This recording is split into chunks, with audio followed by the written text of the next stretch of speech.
Good morning दोस्तों, मैं आपका अपना शिवम स्वामी स्वागत करता हूँ आपका हमारे इस यूट्यूब चैनल में। तो दोस्तों, आज हम जानेंगे कि किसी भी केमिकल इक्वेशन को हम बैलेंस कैसे कर सकते हैं। ये बहुत ही इंपॉर्टेंट टॉपिक है दोस्तों, हर बार एग्जाम में ये पूछा जाता है। तो चलिए स्टार्ट करते हैं दोस्तों हमारा टॉपिक। तो दोस्तों, सबसे पहले हम जानेंगे केमिकल इक्वेशन होती क्या है। जब हम दो कंपाउंड या दो केमिकल्स को आपस में कॉन्ट्रैक्ट करते हैं, उन्हें मिलाते हैं, तो जब जो रिएक्शन होती है उसे किसी एक सिंबल की फॉर्म में लिखना, उसे हम केमिकल इक्वेशन कहते हैं दोस्तों। जैसे कि वाटर का फॉर्मूला क्या है दोस्तों? वाटर का फॉर्मूला है H2O। ये इसकी केमिकल इक्वेशन है वाटर की दोस्तों। ठीक है, अब हम एग्जांपल ले लो कि हमें H2O को बैलेंस करना है दोस्तों, यानी H2 प्लस O2 ऐसे लिखा जाएगा ना। H2O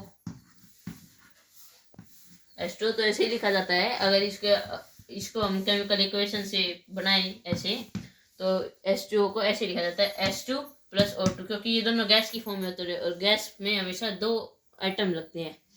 ठीक है दोस्तों, अब हमें इसे बैलेंस। अब दोस्तों देखो, ये जो O2 है, अभी आप सोच रहे होंगे यहाँ पे 2 क्यों लगा। यहाँ पे 2 इसलिए लगा क्योंकि दोस्तों अभी तक ये मिला नहीं है और ये अभी ऑक्सीजन के फॉर्म में है, और जो भी गैसेस के फॉर्म में हो तो उस गैसेस के नीचे हम 2 का उपयोग करते हैं दोस्तों, 2 लगाते हैं हमेशा। ठीक है, तो अब देखिए दोस्तों, अब हमें इसे बैलेंस करनी है। तो सबसे पहले दोस्तों आपका जो काम रहेगा, आपको एक टेबल टाइप बनानी है दोस्तों। एक साइड लिखना है लेफ्ट हैंड साइड और एक साइड लिखना है राइट हैंड साइड, और यहाँ पे लिखने हैं एटम। आपको इन एटम को ही तो आपके बैलेंस करने हैं दोस्तों। तो सबसे पहला एलिमेंट क्या है हमारा? हाइड्रोजन। ठीक है, अब और दूसरा एलिमेंट क्या है? ऑक्सीजन। इन दोनों को अलग अलग लिख लेना है। अब लेफ्ट हैंड साइड यानी इस साइड में एक्शन। ठीक है दोस्तों, हमें अलग अलग करके इन एलिमेंट्स को लिख लेना है। हाइड्रोजन और ऑक्सीजन को अलग लिख लेना है।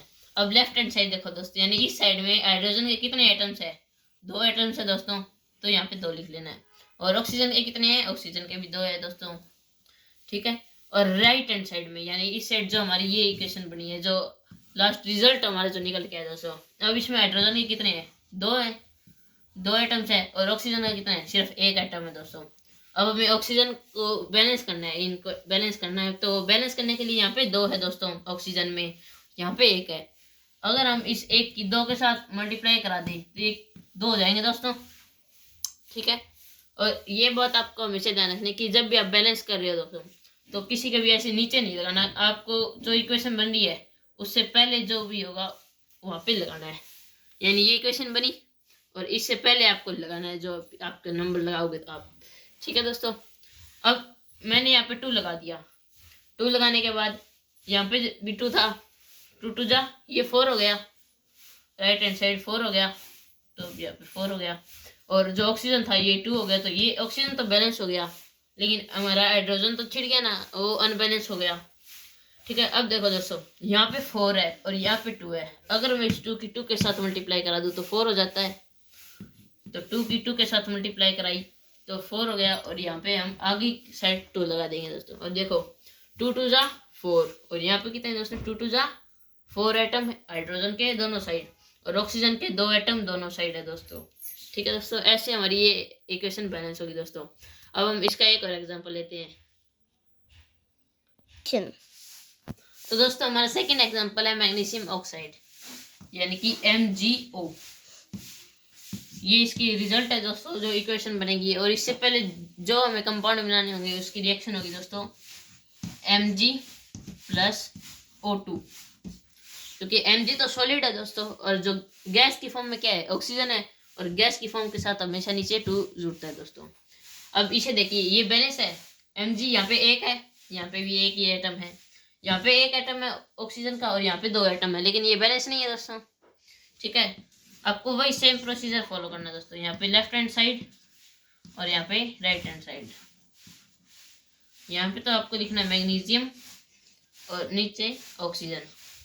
ठीक है दोस्तों, अब देखो लेफ्ट हैंड साइड में मैग्नीशियम के कितने हैं? 1 है। ठीक है दोस्तों, और राइट हैंड साइड में भी मैग्नीशियम का सिर्फ 1 ही एटम है, तो ये बैलेंस है मैग्नीशियम, लेकिन हमारा ऑक्सीजन है वो तो अनबैलेंस है। अब ऑक्सीजन का यहाँ पे कितने एटम है? 1 एटम, सिर्फ 1 एटम है, और यहाँ पे कितने एटम है? 2 एटम है दोस्तों।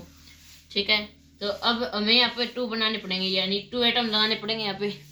अब 2 के लिए मैं इसको 2 से मल्टीप्लाई कर दूँ तो 2 1 जा 2, तो आगे हमारे 2 लग जाएगा, क्योंकि हमने पहले भी पढ़ा था कि इसके नीचे कभी भी 2 नहीं लगता, अगर लगेगा कुछ आप ऐड करें तो वो आगे ऐड होगा दोस्तों। अब यहाँ पे तो ऑक्सीजन के 2 हो गए और यहाँ पे भी 2 हो गए, लेकिन अब मैग्नीशियम के भी 2 हो गए यहाँ पे, ठीक है। तो मैग्नीशियम भी छिट गया, यहाँ पे 2 है और यहाँ पे 1 है, तो मैं अगर इस 1 की 2 के साथ मल्टीप्लाई कर दूँ तो 2 हो जाएंगे दोस्तों, ठीक है। तो मैं यहाँ इसको भी आगे 2 लगा सकता हूँ क्योंकि ये अकेला था, ये लगा दिया। अब देखो दोस्तों, ये हमारी जो इक्वेशन है वो बैलेंस हो गई। यहाँ पे भी Mg के 2 एटम्स है और O2 के भी 2 एटम्स है ऑक्सीजन के, और यहाँ पे भी Mg के 2 एटम है और ऑक्सीजन के भी 2 एटम है। ये हमारी इक्वेशन बैलेंस हो गई दोस्तों। आशा करता हूँ आपको ये समझ में आया होगा हमारा टॉपिक बैलेंस केमिकल इक्वेशंस। धन्यवाद दोस्तों, चैनल को लाइक और सब्सक्राइब करना ना भूलें।